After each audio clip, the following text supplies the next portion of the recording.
ఏంటిది పల్లవి, ఏమైంది ఇప్పుడు? నువ్వు మాతో హ్యాపీగా లేవా?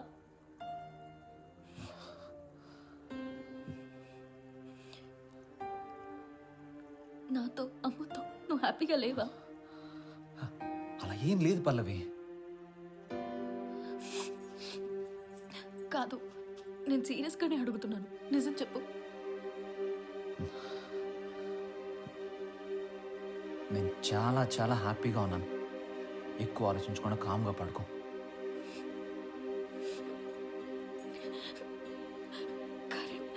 కరెంట్ షాక్ పెట్టుకోవడానికి కూడా రెడీ అయిపోతావా? మా గురించి ఆలోచించవా? అదేం నీకు మాకంటే గతమే ఎక్కువ కదా? అదేం లేదు పల్లవి. మరి డాక్టర్తో చెప్పావు కదా? అదేదో టెన్షన్లో చెప్పాను. ఇంకా దాన్నే వదిలే.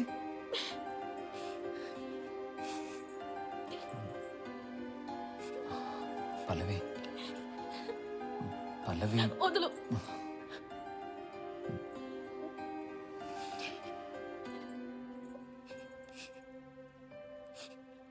సారీ అంటున్నానుగా.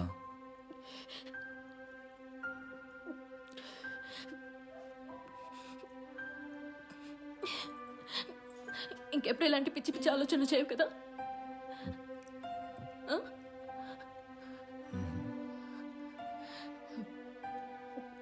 కాదు, ప్రామిస్ చేయి, ఇంకెప్పుడు నా దగ్గర ఏమీ దాచిపెట్టినాను. ఏంటిది పల్లవి, చిన్నపిల్లలాగా? Okay, promise. ఇంకెప్పుడు ఇలాంటివి చేయను. నీ దగ్గర ఏమీ దాచను.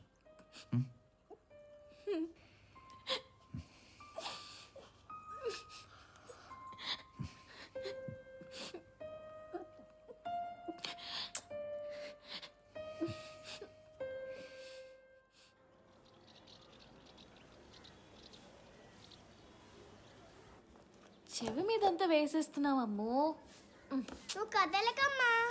ఓకే. డాడీ నీకు కూడా కావాలా? నాకొద్దమ్మా. మీ డాడీ ఎవర్ యంగ్ లే, ఒక్క వైట్ హెయిర్ కూడా లేదు తెలుసా? నువ్వు నాకి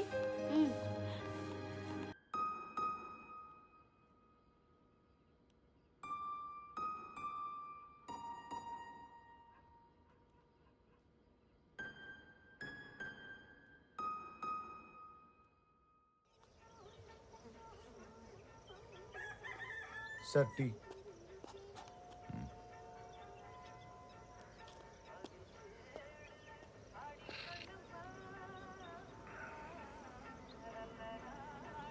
నా పేపర్ ఏనడా తమ్మి, నిన్న పేపర్ వేయలేదు? ఇచ్చినా అన్న, అక్కని అడుగు. ఎங்கడా ఇచ్చినావు? ఇయ్యలేదు ఇచ్చినా కదరా? అన్న, అడుగు.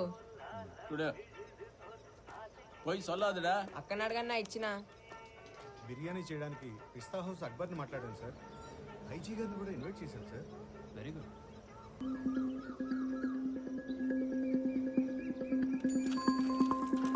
సార్, ఈ సందులో 2 ఇల్లు సార్. ఆగస్టు 12వ తారీఖు బోయిన్పల్లి బస్ స్టాప్ దగ్గర ఒక చిన్న పాప కిడ్నాప్ అయింది. నువ్వేమైనా చూసావా? తెలియదు సార్. ఉదయాన్నే పేపర్ వేసేది మీరే కదయ్యా. అక్కడ ఎవరైనా అనుమానాస్పదంగా కనిపించారా నీకు?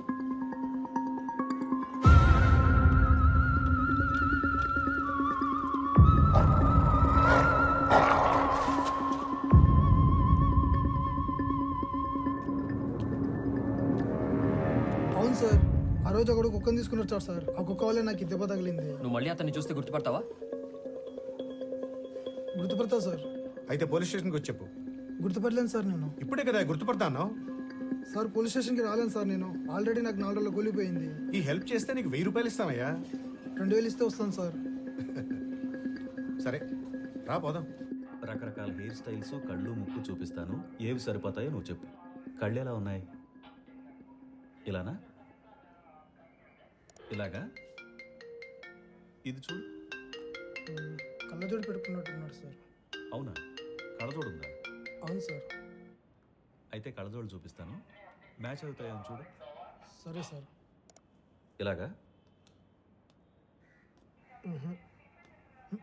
భయపడకు, కంగారు పడకు, జాగ్రత్తగా ఆలోచించు. అలాగే సార్. హలో, నమస్తే మేడం. సార్ ఇక్కడే ఉన్నారు మేడం. ఇస్తున్నాను మేడం. సార్, మేడం ఫోన్ చేశారు సార్.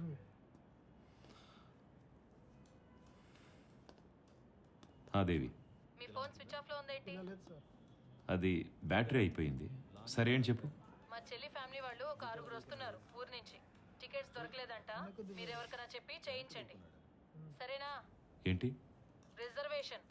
ఇప్పుడు వాళ్ళంతా అవసరమా? మిమ్మల్ని చివరిసారి యూనిఫామ్ లో చూడాలని వాళ్ళకి మాత్రం ఉండదా ఏంటి? పాపం మీ రిటైర్మెంట్ అని అక్కడ వాళ్ళు పేపర్లో యాడ్ కూడా వేయిస్తున్నారంట. కాదు సార్. సర్లేండి, ఇప్పుడే వాళ్ళకి ఫోన్ చేసి ఓకే రావద్దని చెప్పేస్తాను. ఓకే నాకు తెలుసు ఫైల్ రాసినట్టు మీకు ఉంది మా సార్. వాళ్ళంటే ఇష్టం లేదులేండి. అవును సార్. అంతేలేండి. మీకు మా దేవి వాళ్ళంటే సరే అని ఎప్పుడు చెప్పాను కదా. చిన్న చూపే. పురుషోత్తం చెప్పి చేయిస్తాను, ఈక్వీలో చేయమంటాను, సరేనా? సరే. చూడు ఇలా ఉంటుందా? సార్ మ్మ్. అందరూ నాన్ వెజ్గా? మ్మ్. 6 నాన్ వెజ్ రాసుకుంటాను సార్. ఇదిగో ఇది చూడు, ఇది మ్యాచ్ అవుతుందా? అవుతుంది సార్. కన్ఫర్మ్? అవును సార్.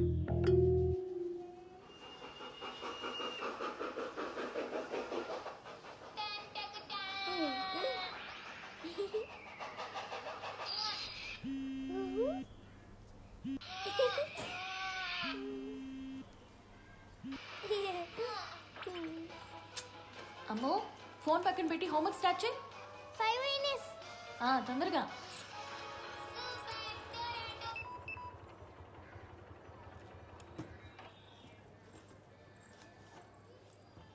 అమ్మమ్మ రేయ్, ఎన్నిసార్లు చేయాలరా ఫోను? కాల్ చేసావా? ఇదిగో ఇచ్చుడు. స్విచ్ ఆఫ్ అయిందిరా.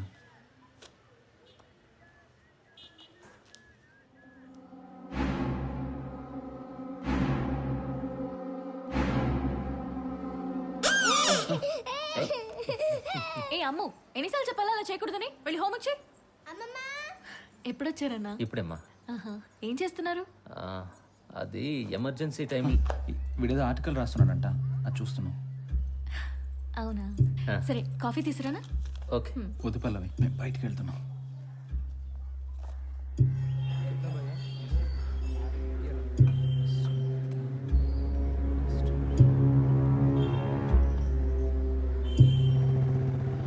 ఎవర్రా ఇతను? అతని పేరు అశ్వత్థామ. 1977లో జరిగిన ఒక బాంబ్ బ్లాస్ట్లో దోషి. అక్కడేం రాస్తుందో నాకు అంతే తెలుసురా. నీ గతానికి దీనికి ఏమైనా సంబంధం ఉందో లేదో నాకు తెలియదురా. ఒకవేళ నీకు అతనికి ఏమైనా సంబంధం ఉండుంటే ఒకసారి రైటర్ని కలుద్దాం. మేబీ ఆయనకి ఇంకేమైనా ఇన్ఫర్మేషన్ తెలిసి ఉండొచ్చు కదా.